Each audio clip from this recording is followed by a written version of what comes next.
completed with the our last chapter, that is nothing but the binomial expansion or binomial theorem. Okay. So at the end of the previous lecture, I just told you that in this lecture we are just going to start with our new chapter and very important chapter as per the point of view of our mains. Okay. That is nothing but the permutation and combination.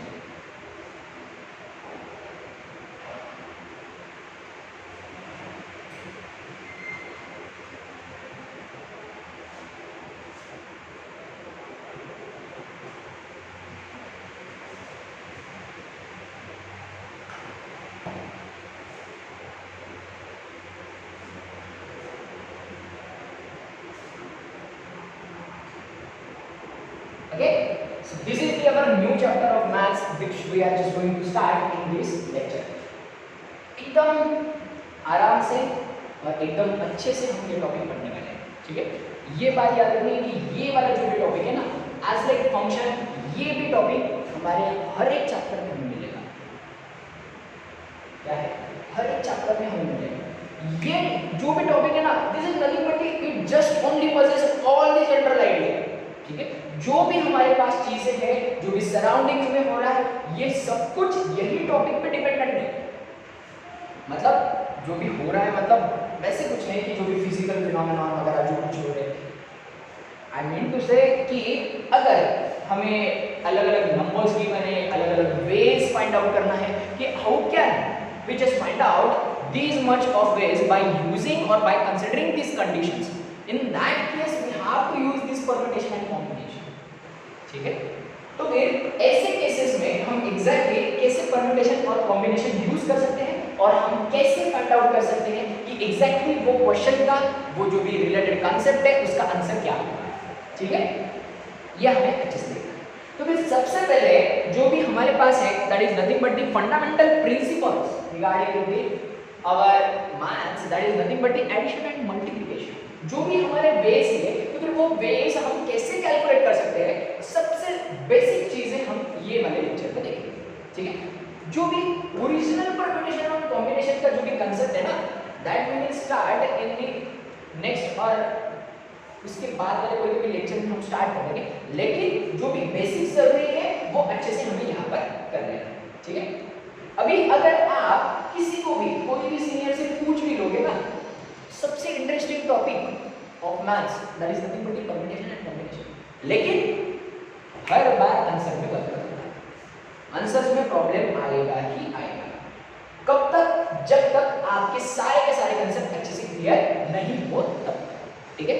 आपको सिर्फ और सिर्फ सारे concept एकदम अच्छे से clear कर लेने हैं और फिर उसी कांसेप्ट का यूज करके क्वेश्चन सॉल्व, ठीक है। तो फिर हम सारे के सारे कांसेप्ट्स इन डिटेल अपने लेक्चर में देख लेंगे, फिर आपको वो सिर्फ प्रॉपर्ली फॉलो करने हैं, बस, ठीक है। Fine.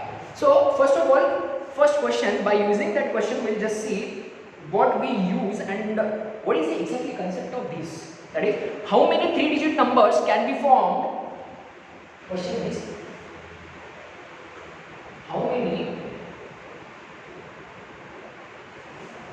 3-digit numbers can be formed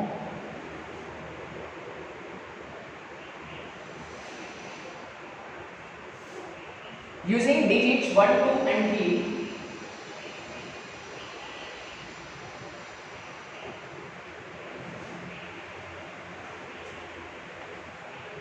without repetition.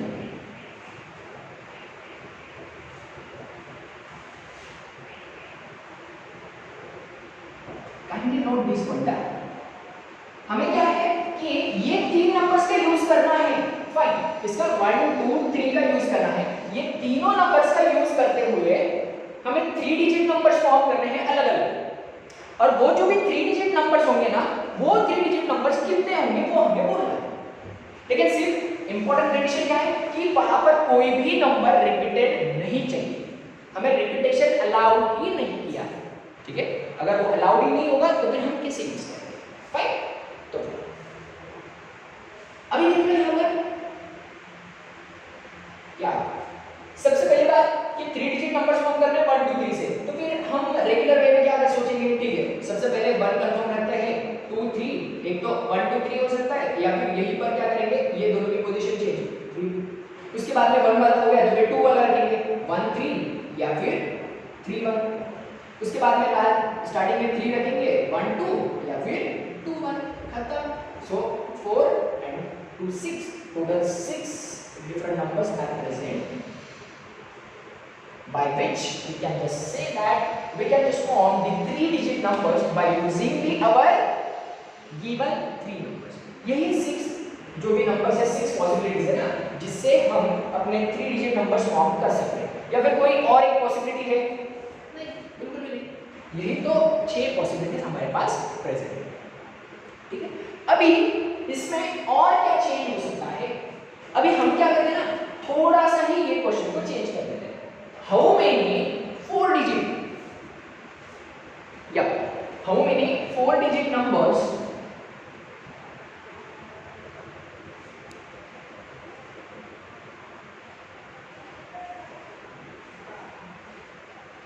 can be formed using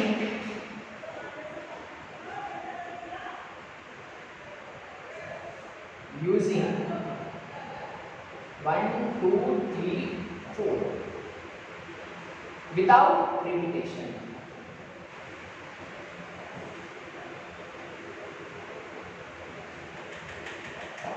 क्या है फिर से? Without repetition given. तो फिर लगाओ फिर से अपना रेगुलर वाला कंसेप्ट। क्या करेंगे, 1 को कांस्टेंट रखते हैं और बाकी की चेंज करते हैं।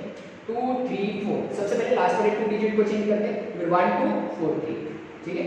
1 2 कॉमन हो गया, अभी इसके बाद में चेंज 1 3 कांस्टेंट रखते हैं, फिर 2 4 और 4 2, ठीक है।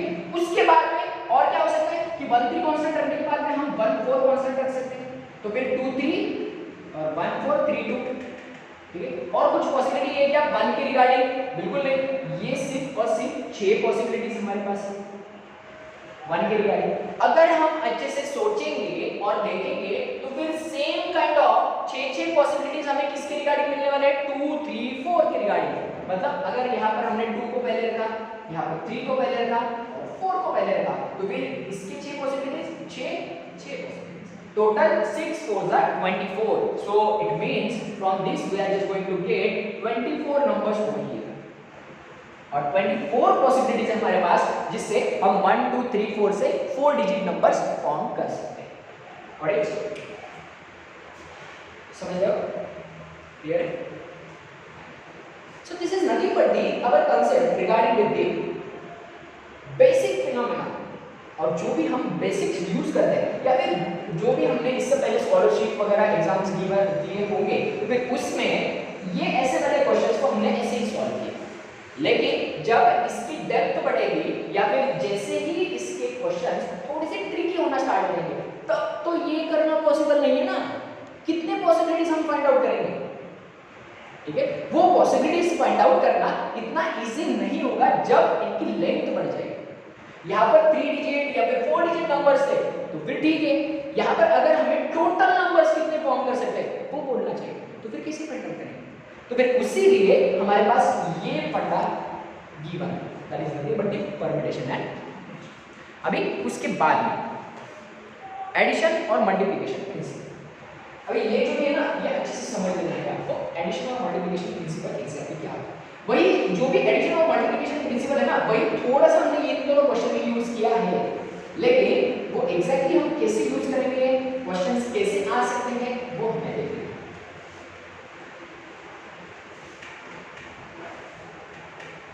क्वेश्चन तो बहुत बड़े बड़े आएंगे, लेकिन आंसर्स एकदम सिंपल निकल जाएंगे, याद रखिए।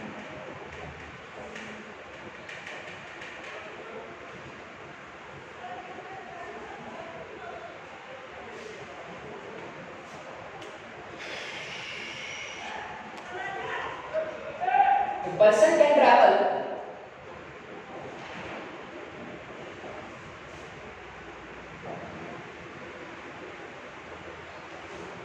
from city A to city B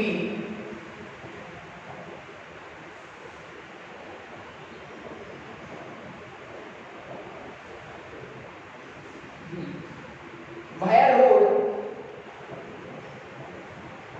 यहाँ पर 3 चॉइसेस उसके पास, कार, बस एंड बाइक।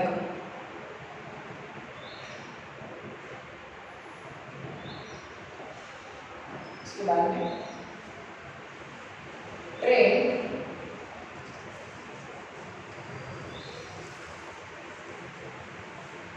वाया रोड, तो फिर कैसे वाया ट्रेन के थ्रू, और ट्रेन में दो चॉइसेस है, एक तो एक्सप्रेस या फिर मेल ट्रेन।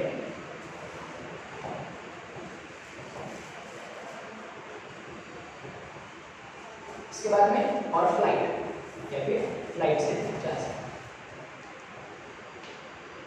तो इसके दो है, इकोनॉमी और business.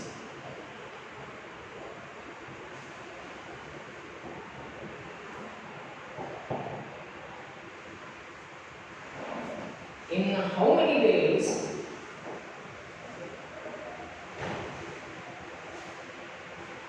a person can travel from city A to city B?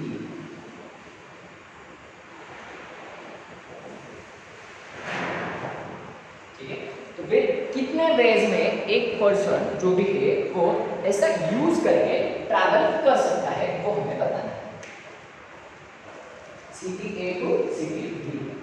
सबसे पहले देख लो कि मान लेते हैं कि जो भी हमारी सिटी ए है ना, this is nothing but our city A and this is our city B. तो फिर सबसे पहले हम कांसेप्ट समझते हैं। क्या है कि ये जो भी पर्सन है जो कि सिटी ए से लेकर सिटी बी तक ट्रैवल करना चाहता है, उसके पास तीन ऑप्शंस हैं। तीन ऑप्शंस कौन से हैं? एक तो वो वाया रोड जा सकता है, या फिर ट्रेन जा सकता है, या फिर फ्लाइट से जा सकता है। ठीक है, तो फिर अभी या फिर हम क्यों कह रहे हैं वाया रोड, उसके साथ में फिर वाया प्लेन, ऐसा क्यों नहीं? बिकॉज ओवर हियर और इज प्रेजेंट, एंड अगर होगा तो फिर वो अलग कंसेप्ट। यहाँ पे और प्रेजेंट है ना, मतलब एक तो ऐसे जा सकता है या फिर वैसे, ऐसा कंसेप्ट है ना। तो फिर अभी यहाँ पर हमें देखना क्या है, सबसे पहले अच्छे से समझ लो कि रोड से जाते टाइम पे उसके पास तीन चॉइसेस है। क्या? एक तो वो कार से जा सकता है, या फिर बस से, या फिर बाइक पे। तो फिर इसका मतलब क्या हुआ, एक जो भी वे है उसका, that is nothing but via road. Via road पे भी उसके पास तीन चॉइसेस प्रेजेंट है, तो फिर वो वाया रोड भी तीन चॉइसेस के तरफ, मतलब कैसे भी इन तीनों में से कोई भी एक चूज कर सकता है। सही है, एक तो वो बस से जा सकता है, या फिर बाइक पे, या फिर कार में जा सकता है। इट्स तीन चॉइस। ठीक है, उसके बाद में अभी ये एक ऑप्शन होने के बाद में उसके पास दूसरा ऑप्शन कौन सा है? ट्रेन से जाना। तो फिर ट्रेन से जाते टाइम पे भी उसके पास दो ऑप्शन है, एक तो वो एक्सप्रेस ट्रेन से जा सकता है, बहुत ज्यादा जल्दी होगी तो फिर एक्सप्रेस ट्रेन से निकल जाएगा, या फिर मेल ट्रेन से जा सकता है। ठीक है, दोनों भी पॉसिबिलिटीज है कि वो एक तो एक्सप्रेस भी चूज कर सकता है, या फिर मेल ट्रेन भी चूज कर सकता है। ठीक है, उसके साथ में बाद में जो भी फ्लाइट है, ये थर्ड ऑप्शन है उसके पास कि वो फ्लाइट भी चूज कर सकता है। वो जो भी पर्सन है वो फ्लाइट से भी जा सकता है। अभी फ्लाइट में भी दो ऑप्शंस रहेंगे, एक तो वो इकोनॉमी में जाएगा या फिर बिजनेस में जाएगा। ठीक है, वो एक तो इकोनॉमिकल में जाएगा या फिर बिजनेस में जाएगा। तो फिर ये क्या होगा कि उसके पास जो भी तीन वेज थे डिफरेंट कौन से रोड, ट्रेन और फ्लाइट, इनमें भी उसके पास चॉइसेस थे। तो फिर वो चॉइसेस से ये किस पे डिपेंड करेगा? वो पर्सन पे, उसके पास कितना पैसा है, उसको कितना टाइम लगना चाहिए, कितने टाइम में पहुंचना है, इस सब पे, इन सारे कंडीशंस पे डिपेंड करेगा कि वो कौन सा वे चूज करने वाला है। ठीक है, तो फिर अभी हमें यहाँ पर पूछा क्या है, in how many ways a person can travel from city A to B. फिर कितने वेज में वो जा सकता है? देखो सबसे पहले क्या है, फर्स्ट वाला वे, ये फर्स्ट वाला वे कौन सा है? रोड वाला। और बाय रोड उसके पास कितने वेज है? तीन वेज। सही, उसके बाद में उसके पास सेकंड वे कौन सा है? ट्रेन वाला। और ट्रेन के थ्रू जाते टाइम पे उसके पास कितने वेज है? दो ways, that is nothing but the express और मेल। और उसके बाद में थर्ड वाला वे कौन सा है? That is nothing but the flight. वो एक तो फ्लाइट से भी जा सकता है ना, और फ्लाइट से जाते टाइम पे उसके पास दो ऑप्शन है, एक तो इकोनॉमी या फिर बिजनेस।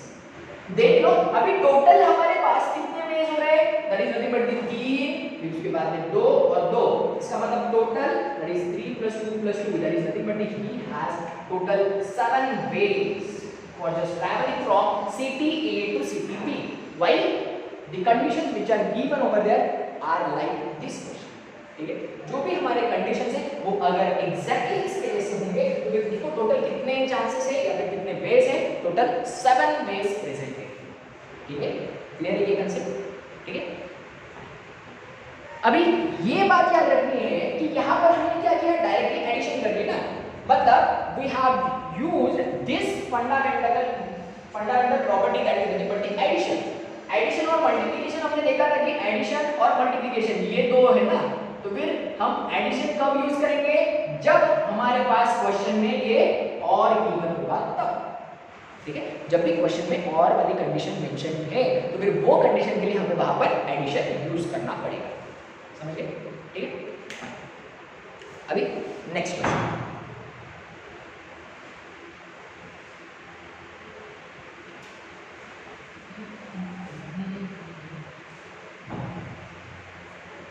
ओके फाइन, ये वाला सेम है स्टार्टिंग में, इसके बाद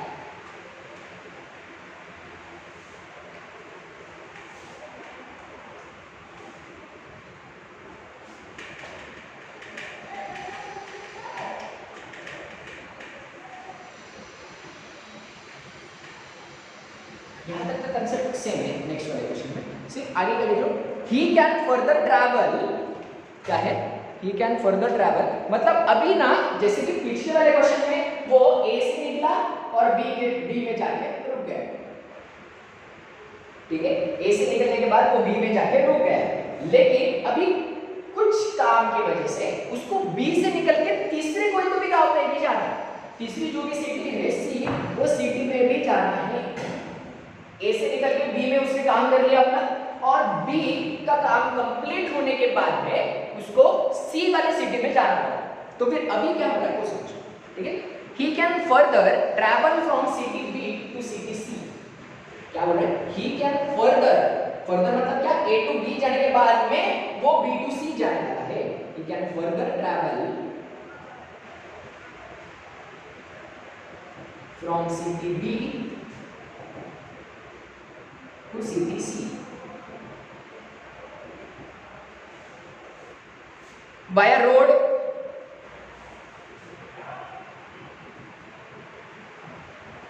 रोड में उनके पास कार, बस, बाइक, तीन ऑप्शंस।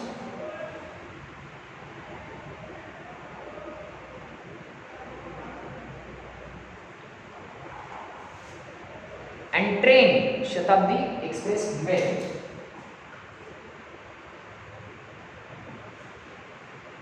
शताब्दी एक्सप्रेस में। ठीक है, ये है। और फिर in how many ways can a person go from city A to city C, in how many ways a person can travel from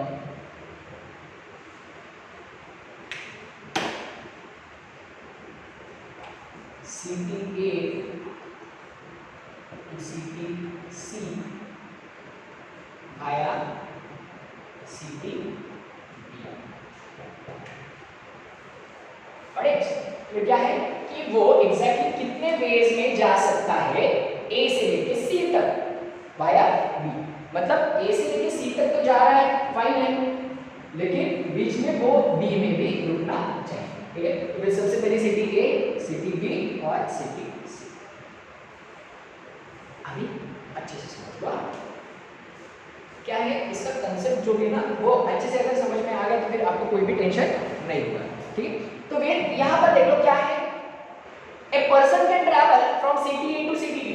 अगर हम देखेंगे कि सिटी ए से सिटी बी तक जाने के लिए जो भी कंडीशन है वो सारे के सारे कंडीशन एग्जैक्टली सेम है as like our previous question.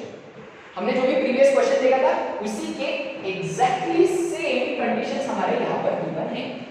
Clear? तो फिर वो सारे के सारे कंडीशन हम एग्जैक्टली सेम वे में यहाँ पर मार्क कर सकते हैं। क्या ए से बी तक जाने के लिए उसके पास तीन वेज है। एक वे था आपका रोड वाला, उसके बाद वाला था ट्रेन वाला, और इसके बाद वाला था क्या, फ्लाइट। तो फिर यहाँ पर 3 वेज थे, कौन से कार बस बाइक। उसके बाद में ट्रेन वाले 2 वेज थे, कौन से एक्सप्रेस और मेल, और फ्लाइट वाले 2 वेज, इकोनॉमी और बिजनेस। सही, ये सारे के सारे वेज हमारे किसके लिए, ए टू बी जाने के लिए। फिर उसके बाद में he can further travel from city B to city C via road, car bus bike. तो फिर बी से लेकर सी तक वो एक तो रोड से जा सकता है या फिर ट्रेन से। वहां पर तो फ्लाइट का ऑप्शन प्रेजेंट ही नहीं है ना, तो फिर ट्रेन से जाते टाइम पे कितने ऑप्शन है उसके पास, 3 ऑप्शन, दोनों में 3 ऑप्शन है। रोड से जाते टाइम पे कार बस बाइक, और ट्रेन से जाते टाइम पे शताब्दी एक्सप्रेस और मेल। ये ऑप्शंस हमारे पास है। तो फिर हमें क्या करना है कि in how many ways a person can travel from city A to city C. तो फिर ये ए से लेकर सी तक एग्जैक्टली कितने वेज में ये जा पा रहा है, ये हमें बोलना है। तो फिर हम कैसे फाइंड आउट करेंगे, देखो अगर थोड़ा सा अच्छे से सोचोगे तो फिर हम इसका आंसर एग्जैक्टली कैसे फाइंड आउट कर सकते हैं। देख लो अभी क्या है कि बी से लेके सी तक, ये बी से लेके सी तक उसको जाना है, तो फिर वहां पर उसके पास कितने ऑप्शन है, टोटल 6 ऑप्शन है। सही है, यहां पर 3 + 3 ऐसे टोटल 6 ऑप्शन हमारे पास प्रेजेंट है। सही है, वैसे ही अभी अगर हम देखेंगे कि मान लेते हैं ये जो भी रोड वाला वे है ना, तो फिर हम सबसे पहले कार से चले गए,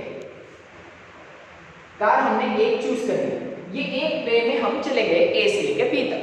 तो फिर ये एक वे से जाने के बाद हमारे पास बी से लेके सी तक कितने वेज हैं, 6 वेज। Am I right? हमारे पास वहां पर बी से लेके सी तक जाने के लिए कितने वेज हैं, 6 वेज। तो फिर इसका मतलब क्या, अगर हम ए टू बी कार से ट्रैवल कर रहे हैं, तो फिर बी टू सी जाने के लिए हमारे पास कितने वेज हैं, 6 वेज।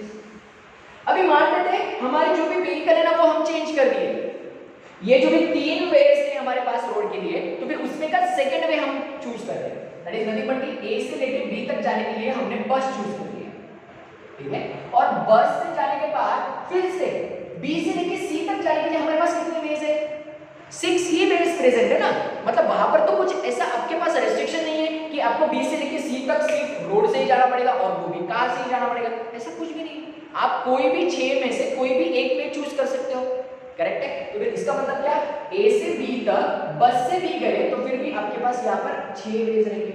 ए से बी तक अगर आप किससे बाइक से भी चले गए फिर भी आपके पास कितने वेज बचेंगे, 6 वेज। तो फिर इसका मतलब क्या हो रहा है कि अगर हम अच्छे से देखेंगे तो फिर ए से लेके बी तक जाने के लिए जितने भी वेज है उन सारे वेज के लिए हमारे पास 6 ऑप्शंस प्रेजेंट है।